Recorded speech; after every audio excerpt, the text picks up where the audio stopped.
그리고 네 번째 천국의 비유가 여자로 비유로 나오는데요. 여자가 가루 소말 속에 갖다 넣어 전부 부풀게 한 누룩과 같다. 이렇게 표현해요. 그러니까 씨 뿌리는 비유, 좋은 씨를 제 밭에 뿌리는 사람의 비유, 그 다음에 자기 밭에 심은 겨자씨 한 알과 같은 비유, 그리고 여자가 가루 소말 속에 갖다 넣어 전부 불풀게 한 누룩 비유, 이렇게 해서 천국을 갖다가 계속 뭔가를 알려주기를 예수님은 원하셨다는 거예요. 이런 말씀이 있은 뒤에 오늘 본문의 말씀 이후에도 역시 천국의 비유를 또 세 가지나 말씀해 주십니다. 그 천국의 비유 세 가지 말씀해 주시는데요. 44절에 보게 되면은 그렇게 말씀합니다. 이 말씀이 끝나고 나면요 또 시작되는데 밭에 감추인 보화와 같다 이렇게 표현해요. 그리고 두 번째는 진주를 구하는 장사와 같다 이렇게 해요. 좋은 진주를 구하는 장사. 그래서 좋은 진주를 구하게 되면 어떻게 되냐? 자기가 갖고 있는 모든 것을 팔아서 그 진주 하나와 바꾼다는 거예요. 천국은 이런 사람과 같다. 그리고 또 다시 표현되는 것이 마치 천국은 그물에 가득하게 고기가 이렇게 고기를 잡도록 이렇게 그물을 모으는 그물과 같다 이렇게 표현해요. 그러니까 그물 속에 고기가 들어가야 되는 것처럼 천국은 이런 것이다 이렇게 표현했어요. 그런데 중요한 것이 뭐냐? 앞에서 네 가지의 비유의 말씀을 들었음에도 불구하고 오늘 본문의 말씀이 왜 중요한가 보면은 본문의 말씀이 앞에 보면 그렇게 말씀합니다. 36절에 이렇게 말씀하시죠. 이에 한번 36절 같이 읽어봅니다. 시작. 이에 예수께서 무리를 떠나사 집에 들어가시니 제자들이 나와 이르되 밭의 가라지의 비유를 우리에게 설명하여 주소서. 예, 우리 그런 거 있죠. 누군가의 어떤 설교를 듣거나 누구를 만났을 때 말을 했거나 그랬을 때 뭔가 어떤 내용이 마음속에 꼭 이렇게 자리를 잡은 것처럼 이렇게 하게 되는 거예요. 근데 예수님의 제자들도 예수님 많은 천국의 비유를 말씀하셨었는데 그 중에 뭔가 말씀이 제자들의 마음을 좀 약간 좀 뭐랄까요? 뭐 궁금하게 그렇게 만들었다는 거예요.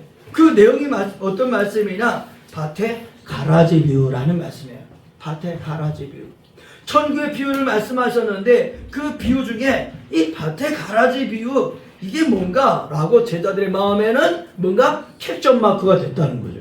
그래서 다른 사람들이 다 없고 자기들과 예수님만 있을 때에 저희는 예수님께 이 밭의 가라지 비유를 우리에게 알려주세요 라고 했더니 예수님이 하나 둘 풀어서 말씀을 해주시죠.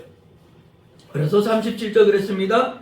대답에 이르시되 좋은 씨를 뿌리는 이는 인자요 이렇게 표현합니다. 뭐라고요? 좋은 씨를 뿌리는 자는 누구라고요? 인자다. 할렐루야. 여기 씨를 뿌리는 자라는 말씀이 계속 마태복음 13장에서 계속 사용되었어요. 13장 3절에 보면은 이렇게 말씀하죠. 씨를 뿌리는 자가 뿌리러 나가서 씨를 뿌릴세 이렇게 표현하고 있고요. 24절에서도 예수님이 그들 앞에 또 비유를 들어 이르시되 천국은 좋은 씨를 제 밭에 뿌린 사람과 같다. 천국을 무엇을 표현했습니까? 천국은 무엇이다? 밭이다 사람이다? 천국은 뭐예요? 밭이다 사람이다.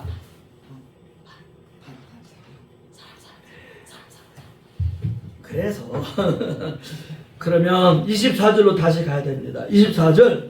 자, 13장 24절 우리 읽어보도록 합니다. 시작. 예수께서 그들 앞에 또 비유를 들어 이르시되 천국은 좋은 씨를 제 밭에 뿌린 사람과 같으니. 천국은 밭이다 사람이다? 예, 천국은 사람입니다. 무슨 말씀이에요? 저는 말씀을 준비하면서 이 말씀에서 굉장히 은혜가 되었어요. 우리 천국 그러면은 어디 뭔가 어떤 공간을 생각하잖아요. 그런데 그 공간이 아니라 그보다 더 중요한 것은 사람의 마음이라는 거예요. 할렐루야. 그러니까 천국이 어디 이루어지는 거예요? 오늘 천국은 내 안에. 할렐루야. 우리 예강교 성도 여러분, 천국이 우리 안에 있습니다. 우리 안에 이루어지기를 주님은 원하십니다. 그래서 오늘 우리는 어떻게 되는 거예요? 예수님이 제자들에게 그렇게 말씀하신 거죠. 천국 좋은 씨를 제 밭에 뿌린 사람과 같다. 이 밭은 누가 뿌려야 되는 거예요? 자기가 뿌려야 된대요. 왜? 하나님 말씀을 주시면 그 말씀이 아멘 하고 내 마음밭에 심겨지도록 그렇게 해야 된다는 거죠. 그런가 하면 38절에 그렇게 말씀합니다. 다시 오늘 본문에 들어가면 밭은 세상이요 좋은 씨는 천국의 아들들이요 가라지는 악한 자의 아들들이요. 자, 밭은 세상이다. 근데 좋은 씨는 천국의 아들들이다. 그럼 이 말씀을 연결한다면 어떻게 될 것인가? 성도는 어떤 사람이 되는 거예요?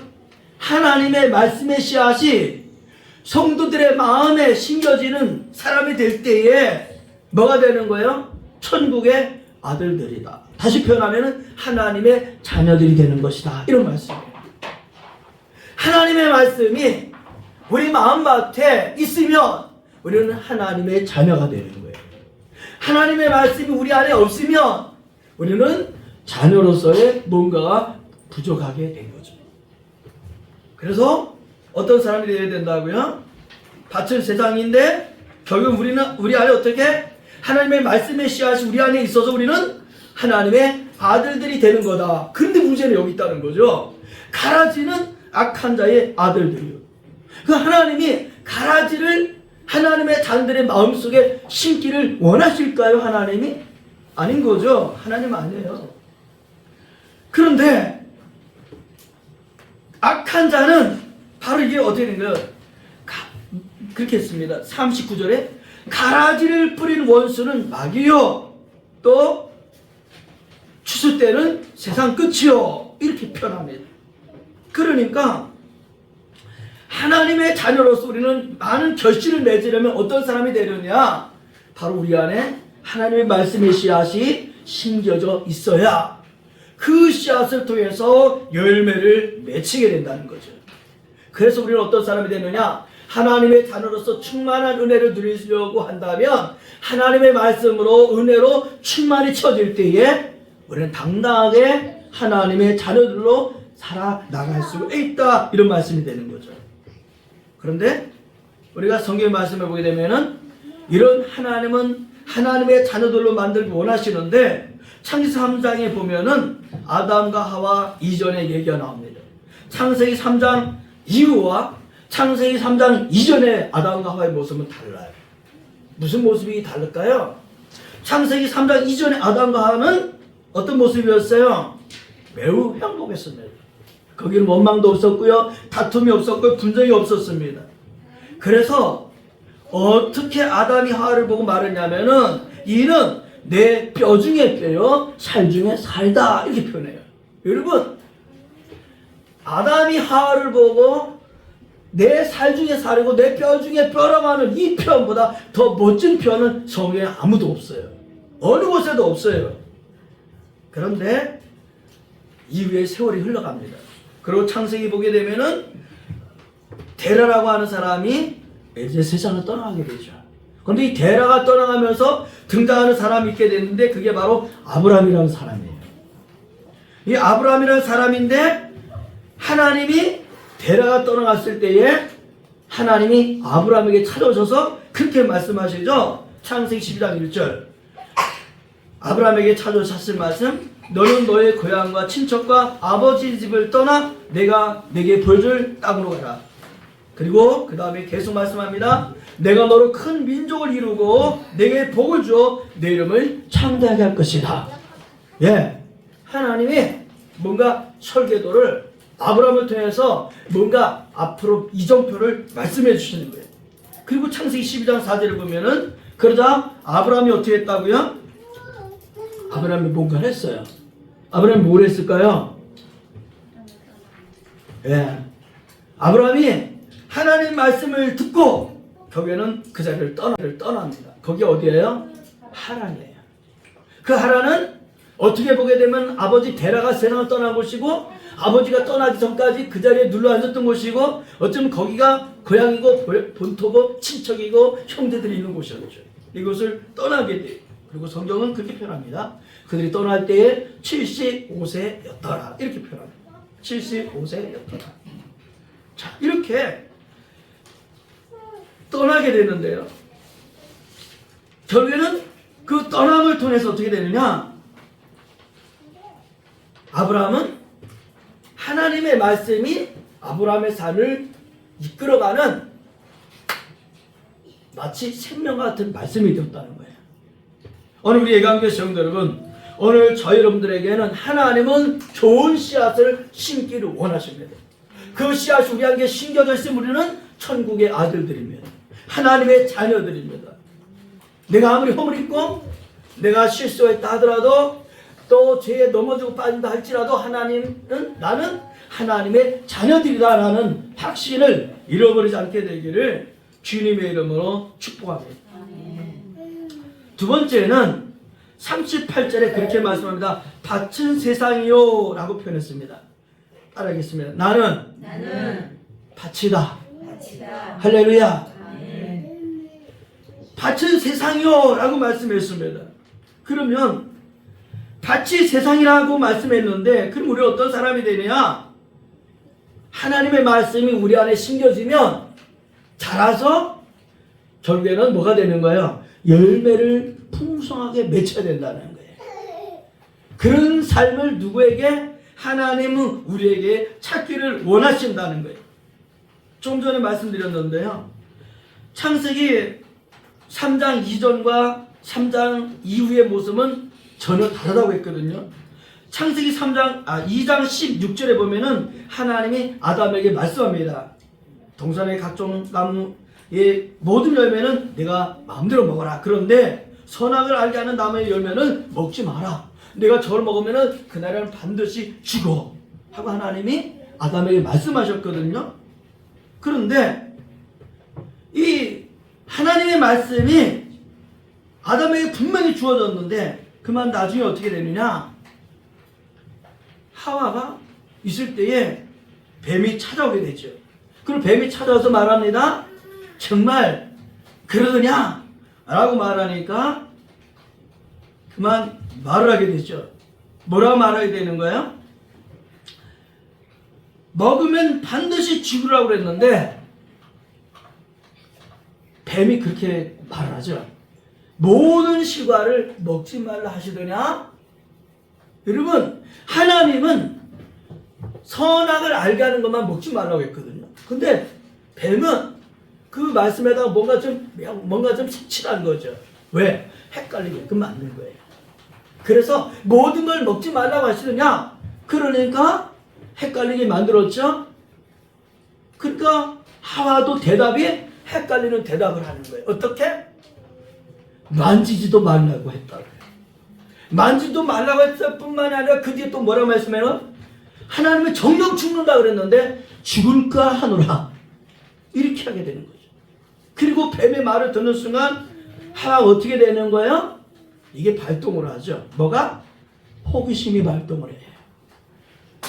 하나님에 대한 의문이 발동이 되는 거예요.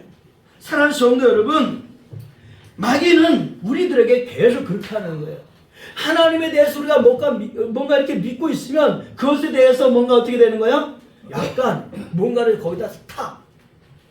여러분, 우리가 약을 먹으면은 약 그 쓴 거대로 그냥 먹어야 되잖아요. 근데 우리가 아주 어리면 거기다가 뭐 단 거를 좀 해서라도 먹여야 되는 것처럼 마귀는 우리에게 교묘하게 어떻게 되는 거예요? 전혀 아니라고 하는 건 아니고 거기다 뭔가 해가지고 약간 헷갈리게 만들어서 그 빠지게 되는 거예요. 결국 어떻게 되는 거예요?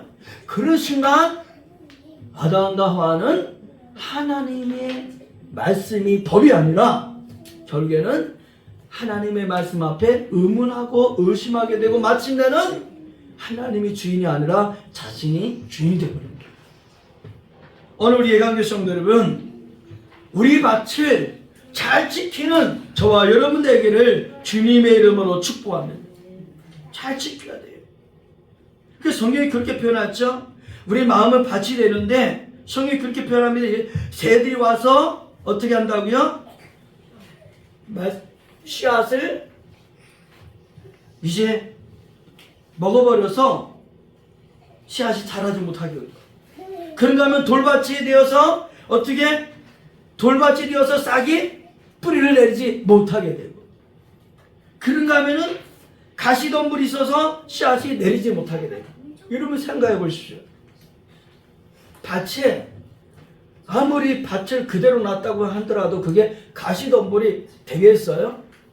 근데 중요한 건 뭐냐면 씨앗이 자라지 못하게 돼서 거기 많은 다른 것들이 있어서 결국 어떻게 된다는 거예요? 자라지 못하게 되는 거예요. 자라지 못하니까 마치 어떻게 되는 거예요? 가시덤불처럼 돼버린다는 거죠. 그러니까 우리 마음이 어떻게 돼야 되는 거예요? 항상 우리는 우리 마음을 하나님 말씀으로 채울 때 거기에 돌짝같이 되지 않을 줄로 믿으면, 우리 마음이 길가처럼 되지 않을 수 있는 비결이 뭐냐? 하나님의 말씀이 우리 마음밭에 있을 때 우리는 길가처럼 되지 않게 된다는 말씀이에요. 우리 마음이 온전히 하나님의 말씀으로 채워지도록 지킬 때 우리 마음 안에는 가시덤불이 자라지 않게 될 줄로 믿습니다. 여러분, 밭을 망치게 되는 비결이 있어요. 뭘까요? 밭을 망치게 하는 비결. 그대로 내버려두면은 그냥 밭이 밭의 효력을 발휘하지 못하는 거예요. 그런데 농부가 열심히 가꾼다고 한다면 그것은 들판이라도 밭이 되는 것처럼 우리 마음도 하나님의 말씀으로 채워지게 되면은 우리의 마음은 옥토가 될 줄로 믿습니다. 옥토가 되는 것. 우리의 마음을 옥토로 만드는 저와 여러분 되기를 주님의 이름으로 축복합니다. 38절에 그렇게 말씀합니다.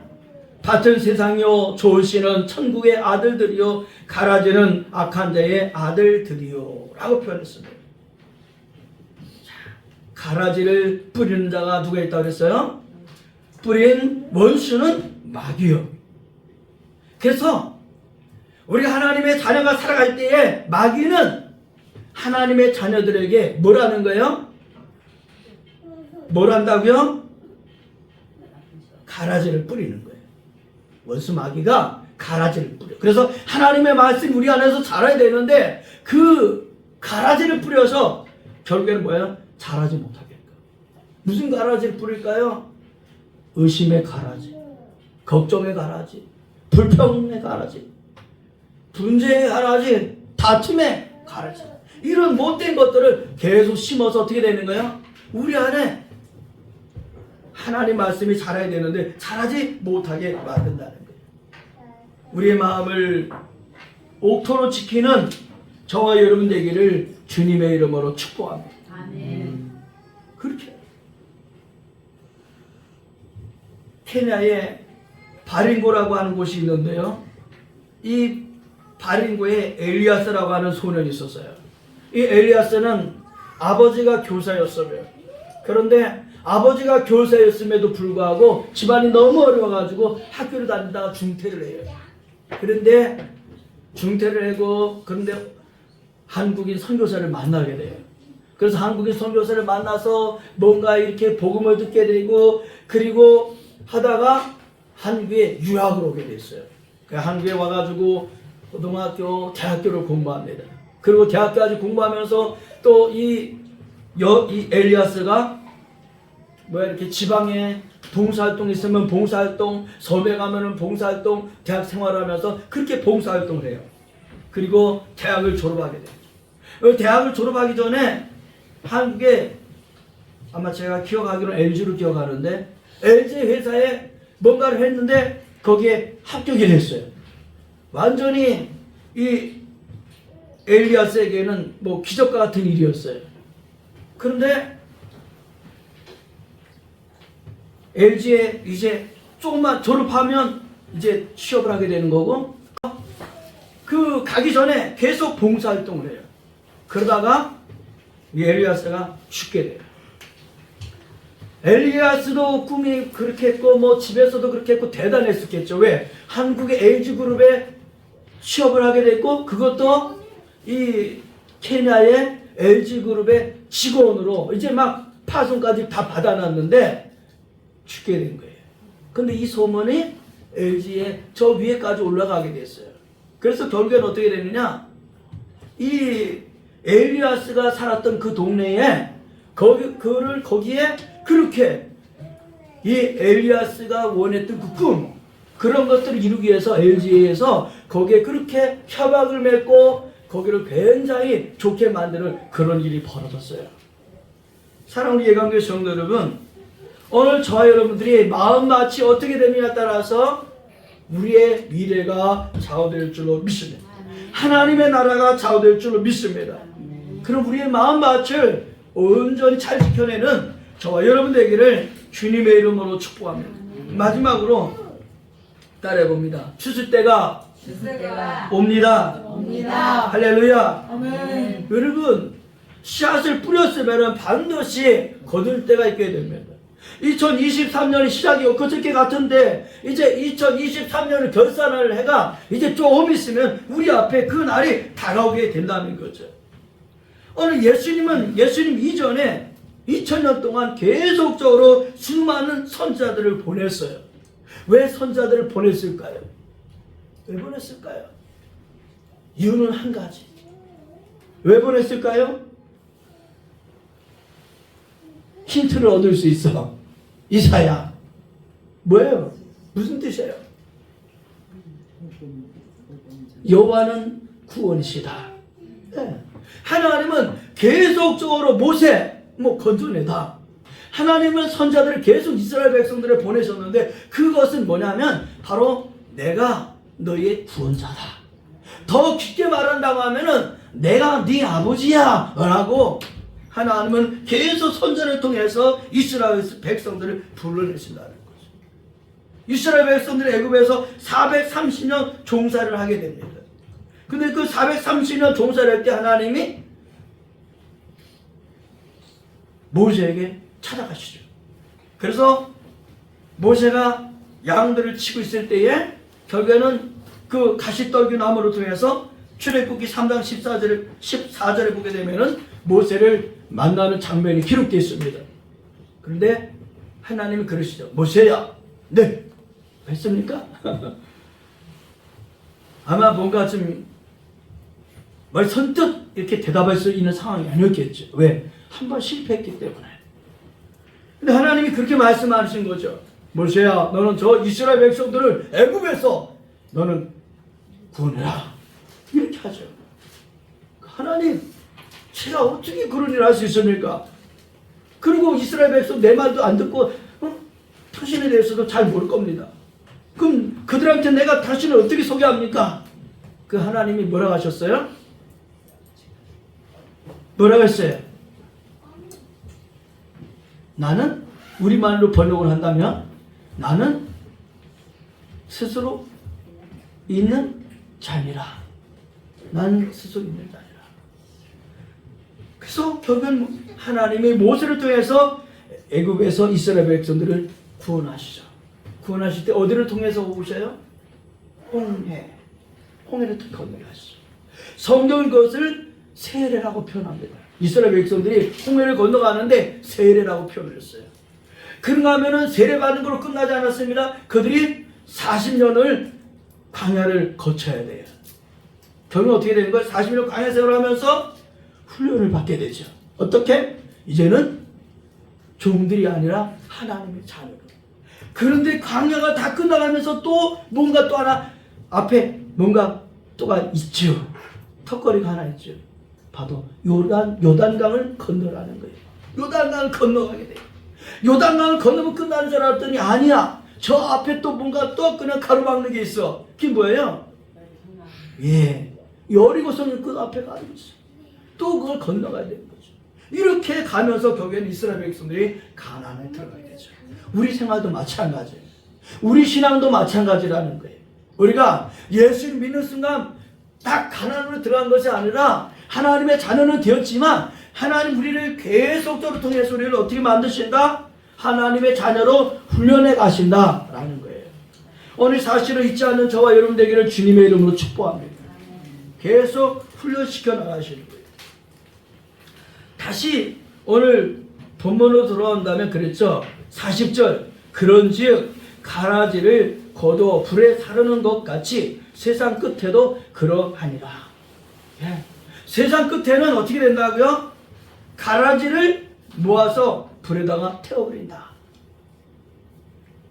아마 우리 농사를 안 진 사람들은 잘 모르겠는데 농사를 짓게 되는 사람들은 이걸 이렇게 꼭 하거든요.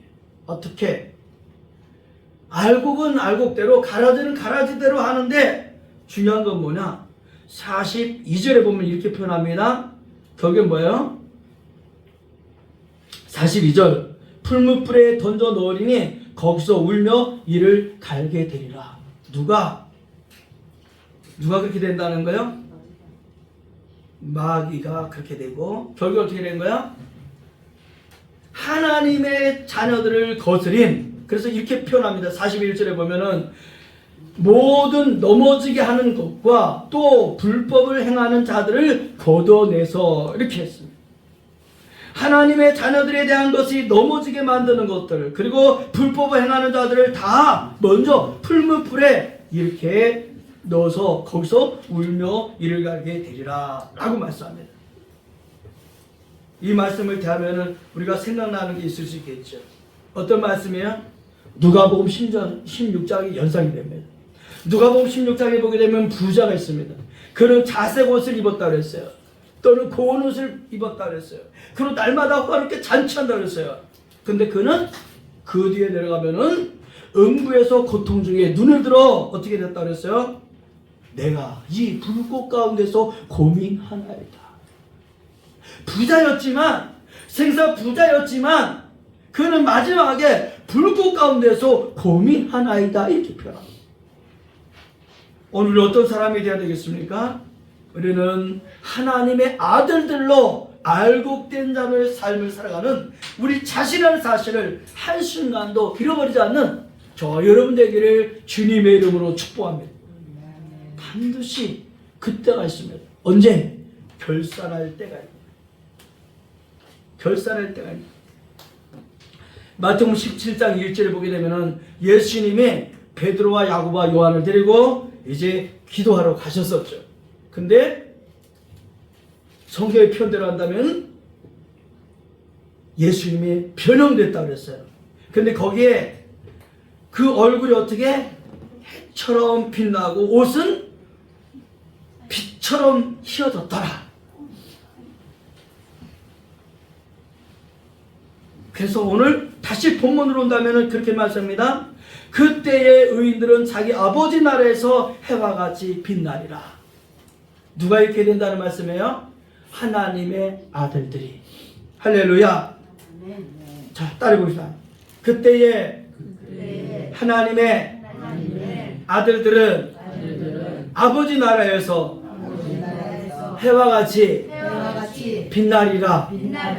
할렐루야. 아멘. 오늘 말씀을 전하는 전하, 말씀을 듣는 우리 모두나 이와 같이 그날에 아버지 나라에서 해처럼 빛나게 되기를 예수님의 이름으로 축복합니다. 기도합니다. 살아계신 하나님 아버지 감사합니다. 아버지 하나님 그때가 있습니다 라고 하는 말씀으로 주의 말씀을 전했습니다. 아버지 하나님, 우리 예수님께서는 그토록 그렇게 하나님의 나라를 보여주기를 원하셨어. 귀의 말씀을 술차에 말씀을 하시고 또 하시고 또 하셨습니다. 하나님 아버지, 오늘 우리가